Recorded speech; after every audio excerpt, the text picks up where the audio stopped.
Stove ఉన్న stove వాడరు, stove కి బదులు పొయ్యి వాడతారు. ఈ లైటింగ్ లేదు, రోజు ఇక్కడే పొయ్యిలో వంట చేస్తారు. పొయ్యిలో వంట చేసినప్పుడు ఆ వేడికి దీంట్లో ఉన్న వాటర్ వేడవుతాయి. ఇవి స్నానానికి కూడా యూజ్ అవుతాయి. మీలో చాలా మందికి ఇదంతా నార్మల్ అనిపించచ్చు, కానీ నాలాంటి వాళ్ళకి చాలా స్పెషల్. నేను చాలా ఎక్సైటెడ్ ఉన్నా ఈ వీడియో మొత్తము.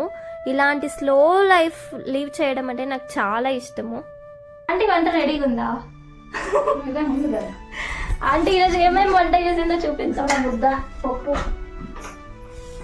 కర్ణాటక స్పెషల్ రాగి ముద్ద, రాయలసీమ స్పెషల్ దంటు పులుస, దొండకాయ దంటు పులుస, తెలుగులో ఏమక్క కరివేపాకు అంటారు. ఓకే ఓకే, అన్ని కూరగాయలు వేసి పులుసు చేసింది. Super aunty. స్మెల్ ఊరగాయలు. ఓ ఊరగాయ పెట్టింది ఆంటీ. ఏం కాయలు ఆంటీ ఇది?